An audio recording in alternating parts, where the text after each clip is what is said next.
साहब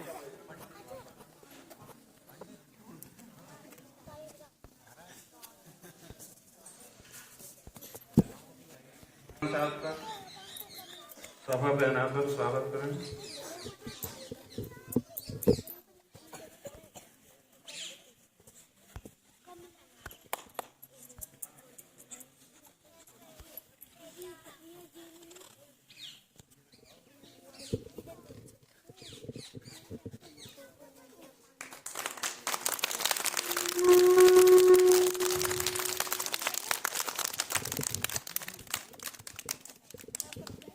अब मैं अनुरोध करूंगा कि हमारे एसएमसी अध्यक्ष श्री राजेंद्र सिंह जी का हमारे संस्था प्रधान एवं सुमेर सिंह जी साफा पहनाकर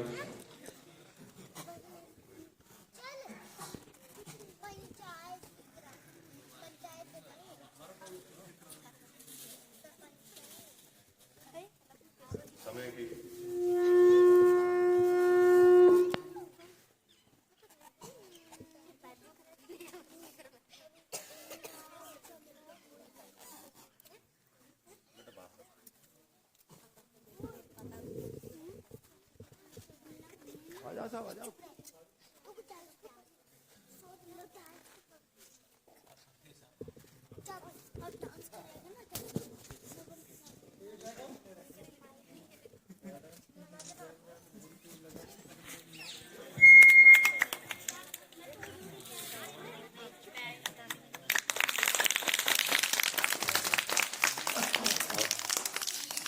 महाराज सिंह जी और हमारे संस्था प्रधान दोनों हमारे जो वयोवृद्ध बुजुर्ग श्री गणेश सिंह जी हैं उनका साफा पहनाकर अभिवादन करें।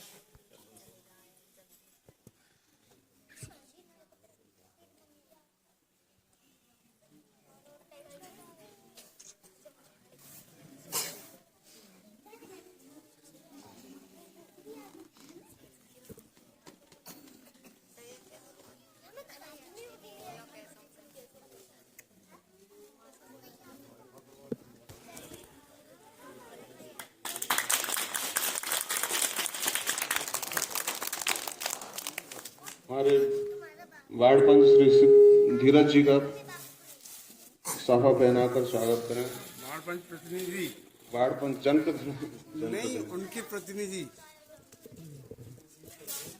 कोई दिक्कत नहीं है।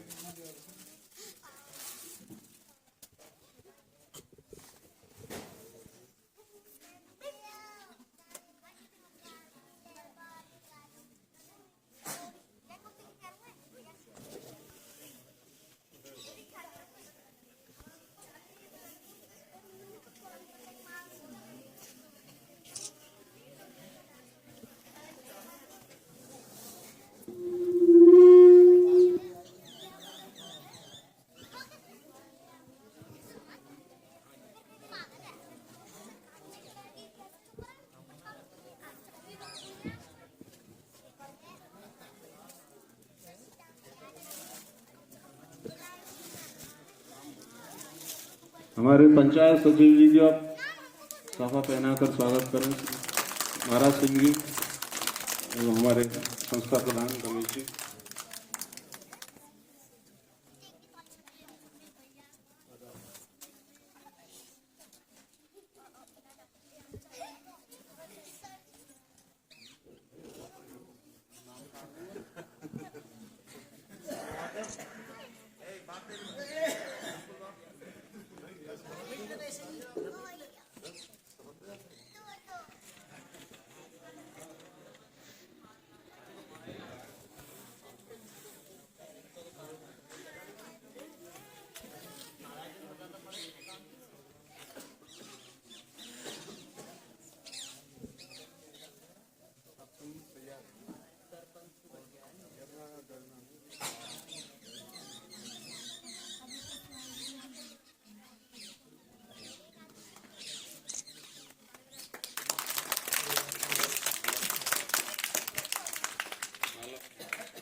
एक स्वागत एवं सम्मान के पश्चात आज के जो कार्यक्रम है उसका शुभारंभ करने की दिशा में सर्वप्रथम हमारे जो अतिथि हैं उनके स्वागत के लिए एक छोटा सा गीत रखा गया है। पलक एवं अर्चना दोनों आ जाओ बेटा।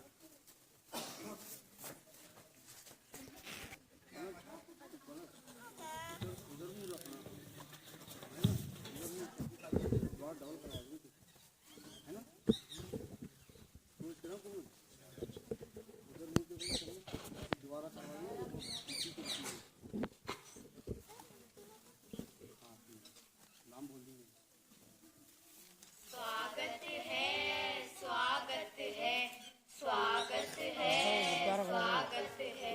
धन्य हमारे भाग्य हुए आप जो आज पधारे हैं। आपके दर्शन पा करके बदले अपने सितारे हैं। धन्य हमारे भाग्य हुए आप जो आज पधारे हैं। आपके दर्शन पा करके बदले अपने सितारे।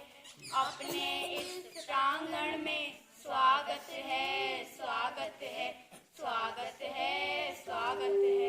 अपने इस प्रांगण में स्वागत है, स्वागत है, स्वागत है, स्वागत है। माथे पे तिलक लगाकर हम पुष्प अर्पण करते हैं। हाथ जोड़कर हम सभी चरणों में शीश झुकाते हैं। हाथ जोड़कर हम सभी चरणों में अर्पण झुकाते हैं। हाथ जोड़कर हम सभी चरणों में शीश झुकाते हैं।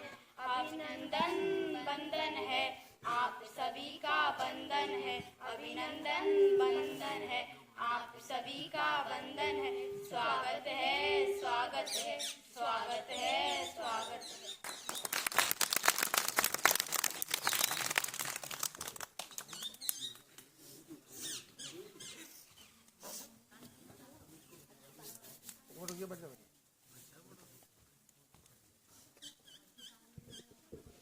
भेज दो कुमार, आ जाओ।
इन्वर्टर से है ही नहीं लाइट। अभी तो स्पीकर भर रहा है। बच्चियों के प्रोग्राम पूरा हो निर्माण में बड़े तैयार आ पश्चात मैं हमारे सरपंच साहब को थोड़ा सा हमारे विद्यालय की गतिविधियों और उसके बारे में परिचित कराना चाहूँगा। ये जो हमारा राजकीय उच्च प्राथमिक विद्यालय सहजपुर है, राजस्थान के बहुत ही पुराने उन सीमित विद्यालयों में से होगा जो 1960 से शुरू हुए, यानी 2010 में हमारे विद्यालय को आरंभ हुए 50 वर्ष पूरे हो चुके थे। ये एक सिल्वर जुबली जिसको कहते हैं, यानी आजादी के सिर्फ 13 वर्ष बाद में इस विद्यालय की स्थापना हुई थी 1960 में। तो बहुत ही पुराना उस समय का स्कूल है। और हमारे विद्यालय के जो पूर्व छात्र जो बहुत प्राचीन समय से जिन्होंने एक बहुत बड़ा युग देखा है उस समय का, यानी अंग्रेजों से लंबी लड़ाई के बाद में आजादी मिली और उसके बाद में हमारा जो देश था वो इतना ज्यादा संघर्ष, बंटवारे के बाद की स्थिति, ये सारा जो दौर है जो उन्होंने उस जमाने में देखा था, उनकी जो वृद्ध आंखें हैं ये वही बता सकते हैं कि उस समय का जो दौर है, किन कठिन परिस्थितियों में जाकर उन्होंने शिक्षा प्राप्त की होगी और उसके बाद में जीवन की जो लड़ाई है उसको सारे जीवन उन्होंने बिताया है। तो ये मैं उन सभी जो पूर्व छात्र हैं उनका, जो विद्यालय के जो हमारे जो बुजुर्ग जो यहाँ पर बैठे हुए हैं, उन सभी को नमन करते हुए मैं उनके आशीर्वाद की कामना करता हूँ कि उनका आशीर्वाद, उनकी छत्र छाया हमारे ऊपर, बच्चों के ऊपर बनी रहे और उनके अनुभव का जो लाभ है, क्योंकि आज की जो पीढ़ी है ये होशियार तो ज़्यादा हो सकती है, इंटेलिजेंट ज़्यादा हो सकते हैं, लेकिन अनुभव की उनके पास कमी है। और वो अनुभव की कमी हमें उस समय दिखाई देती है कि कई बार वो गलत फैसले कर लेते हैं, गलत दिशा में चले जाते हैं। तो ऐसे समय पर हमें हमारे जो पुरानी पीढ़ी के जो लोग हैं जिन्होंने पूरा जीवन जिया है, उनके मार्गदर्शन की उस समय सबसे ज़्यादा जरूरत होती है।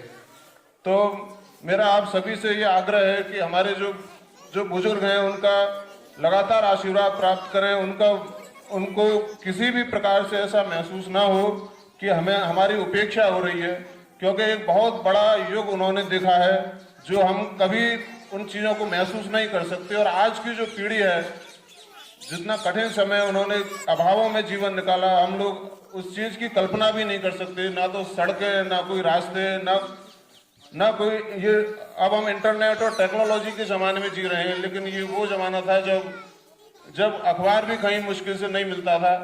और उस समय उन्होंने अपना जीवन किन कठिन परिस्थितियों में बिता के और आज हमें उस स्टेज पर लेके आए हैं। तो ये बहुत सौभाग्य की बात है कि उनकी छत्र छाया हमारे ऊपर सदैव, हमारे विद्यालय पर रही, सदैव हमें उनका मार्गदर्शन मिलता रहा। तो उसके लिए मैं उन सभी का यहाँ पर तहे दिल से आभार व्यक्त करता हूँ। मुझे बताया गया है कि हमारे जो सरपंच साहब हैं और सेक्रेटरी साहब हैं, तो उनके पास थोड़ा समय का अभाव है और वो तुलसीपुरा कार्यक्रम में भी सम्मिलित होना है। तो मेरा उनसे ये आग्रह है कि हमारे, चूँकि विद्यालय में आज ये पहला कार्यक्रम है, उनकी उपस्थिति बहुत ही सराहनीय है। उन्होंने हमारा समय, इतना समय हमें दिया। तो एक बार आशीर्वचन के रूप में, उद्बोधन के रूप में अगर आप हमारे बच्चों और उनके लिए कोई संबोधन दे सकें तो बहुत। आज इस राजकीय उच्च प्राथमिक विद्यालय सहजपुर के वार्षिक उत्सव पुरस्कार वितरण भामाशाह सम्मान समारोह में उपस्थित आज इस समारोह के विशिष्ट अतिथि महोदय और सभी सम्मानित ग्रामवासी, पितृतुल्य बुजुर्गों, युवा साथियों, प्यारे बच्चों, समस्त विद्यालय स्टाफ, आप सभी को बहुत बहुत धन्यवाद। आपने मुझे यहाँ बुलाया, जो मान सम्मान दिया, उसके लिए आप सभी को बहुत बहुत आभार।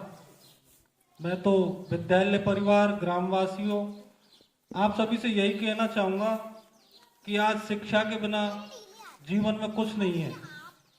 आज शिक्षा जरूरी नहीं है कि शिक्षा से आदमी नौकरी ही लगे, शिक्षा से संस्कार और चरित्र निर्माण भी होता है।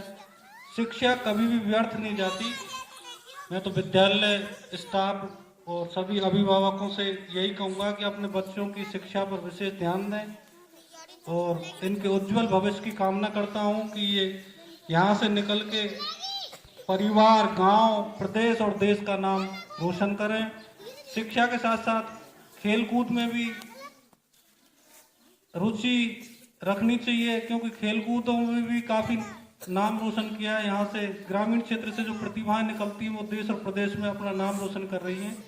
आए दिन देखते भी हैं करौली जिले से काफी खिलाड़ियों ने इस जिले का, अपने परिवार का, समाज का, गांव का नाम रोशन किया है। मैं तो इन्हीं शब्दों के साथ अपनी वाणी को विराम देता हूं।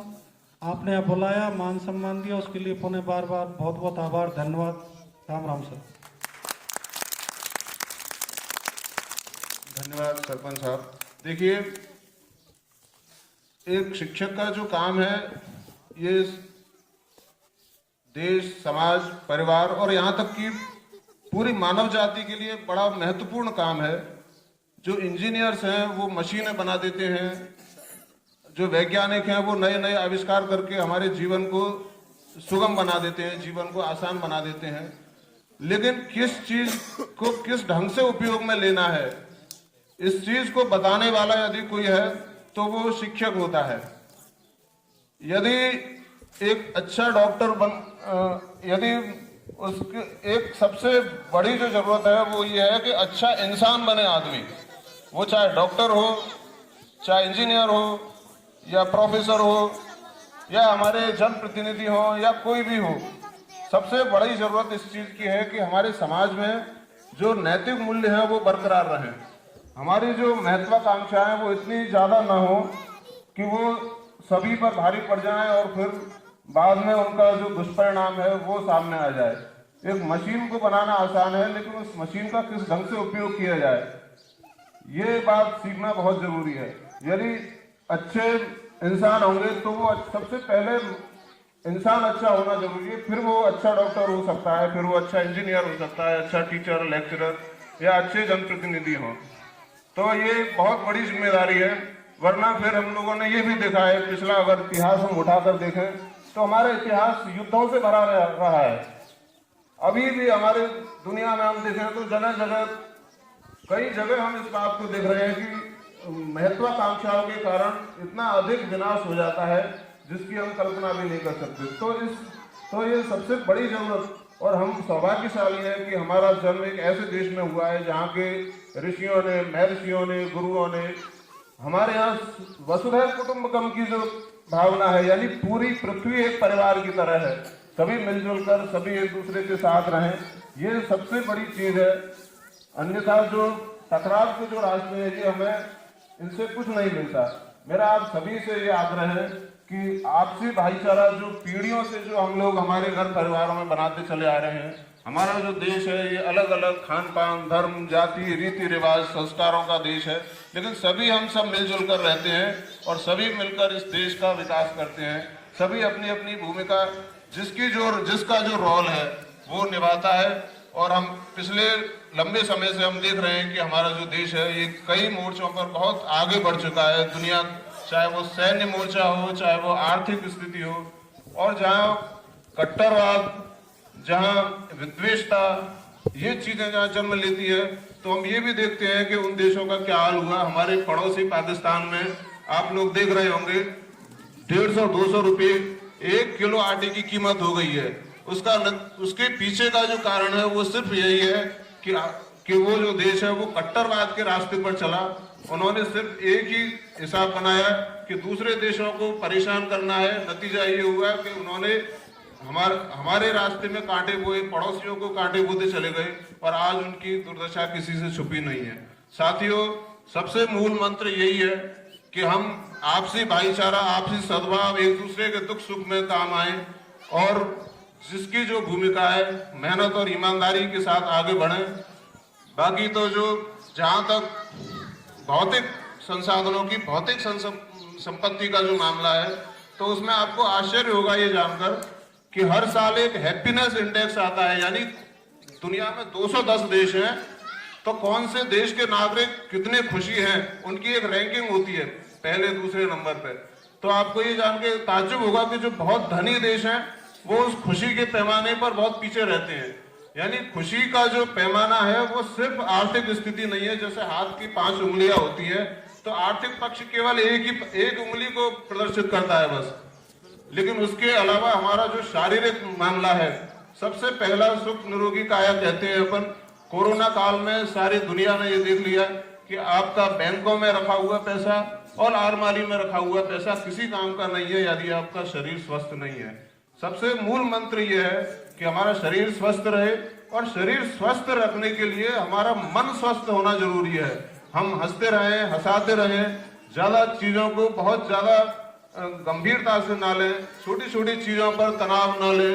ये बहुत ज्यादा जरूरी चीज हो गई है अब आज के समय में, क्योंकि पुरानी समय की जो समस्याएं थी वो अलग तरह की थी, लेकिन अब संपन्नता जैसे जैसे ज्यादा हो रही है, भौतिकवाद जैसे जैसे बढ़ रहा है, तो जो पश्चिमी देश जो बहुत ज्यादा संपन्न है, वहां के लोग खुशी के लिए हमारे देश में आते हैं। वो योग, ध्यान, प्राणायाम करके, संकीर्तन करके यहाँ के मंदिरों में यहाँ के उनको शांति मिलती है। तो इससे ये साबित होता है कि केवल भौतिकवाद की जो चकाचौंध है ये मनुष्य को सुखी नहीं रख सकती। कई रिसर्च में, कई खोजों में ये बात सामने आई है कि धन का जो महत्व है वो 20-25% से ज्यादा नहीं है इंसान की खुशी में। आपके जो सामाजिक संबंध हैं, आपके दोस्त हैं, जिनके साथ आप रहते हैं, उनके साथ आप हंसी खुशी के साथ अपना समय निकालना, ये बहुत बड़ी चीज है। क्योंकि वैसे भी हमारे जो मनीषी हैं, जो दार्शनिक हैं, जो उन्होंने ये बताया है कि जो पाया है वो खोना है, पाने के लिए ही खोना है, लेकिन फिर भी पाना है। तो हमारा जो काम है वो अनासक्त भाव से, दृष्टा भाव से हम अपनी मेहनत और अपना काम करते रहें। देश के जीवन में, देश की जो समृद्धि है उसमें अपना योगदान देते रहें। निश्चित रूप से रिजल्ट अच्छे आएंगे। और यही हमारा ये जो हमारा मूल मंत्र है, सारी दुनिया ने इस बात को माना कि आखिरकार हमारे जो 10,000 वर्ष पुराने जो सनातन संस्कृति महायुद्ध देखे, लेकिन उनसे कुछ भी हासिल नहीं हुआ। क्योंकि जब हमें ये मालूम है कि जीवन सीमित है, तो इसको जितनी अधिक हंसी खुशी के साथ, और हम जितना दूसरों को जितना कुछ दे सकें, रात को सोने से पहले हमारे मन में ये रहे कि आज मैंने ये अच्छा काम किया, मैंने अपने जीवन को इतना ऊंचा उठाया।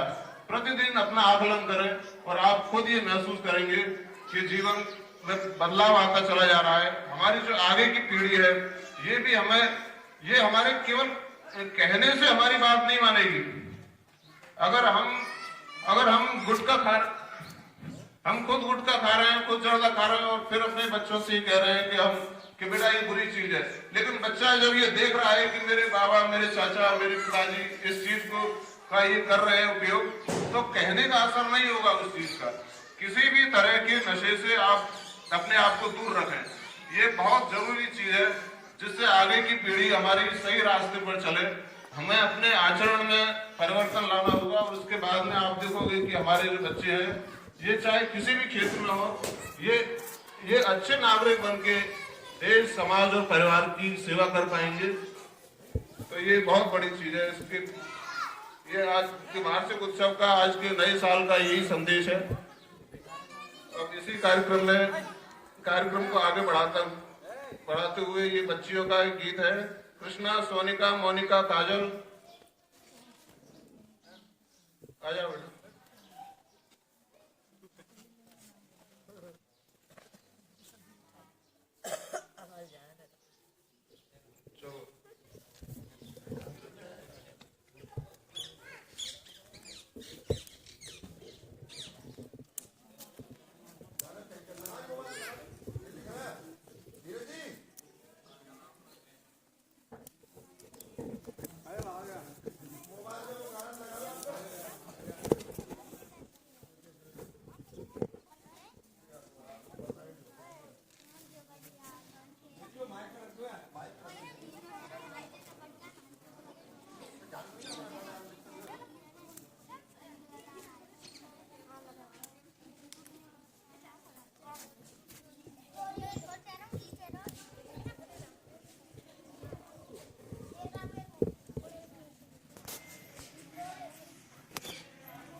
देखिए, हमारे कार्यक्रम में सरपंच साहब की ओर से हमारे विद्यालय को 2100 रुपये प्राप्त हुए हैं। आप सभी ताली बजाकर और उनके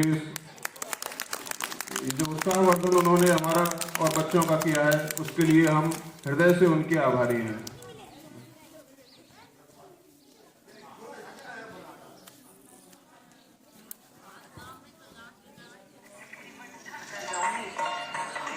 पायल कंगन भी मंगवाऊं, फेरे नीर भरण में जाऊं, कामना का ढूंढना कसर खलूंगी, बावन गज का दामन पैरों में टच चलूंगी, बावन गज का दामन पैरों में टच चलूंगी।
अभी रुक जाओ बेटा, तीनों जनी। कृष्णा, मोना और काजल, एक और गीत है गांव के सरपंच। कृष्णा, मोना, सोनिका और काजल।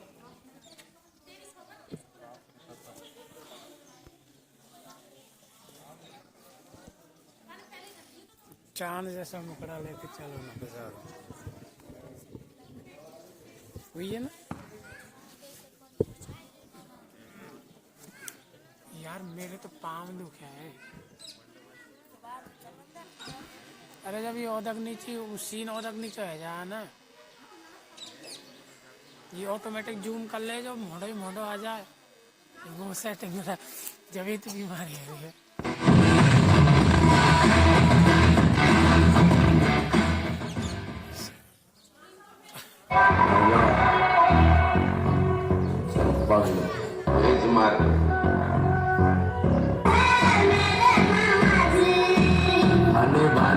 Funny bangga.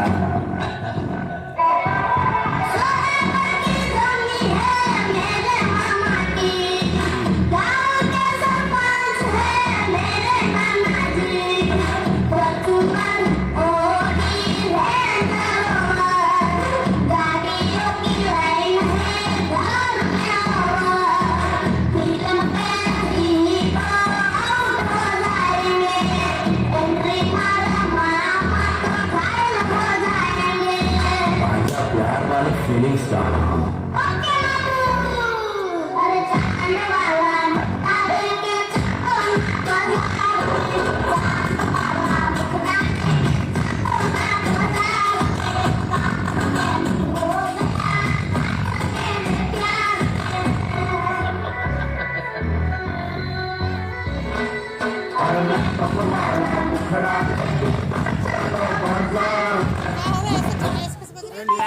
लाइट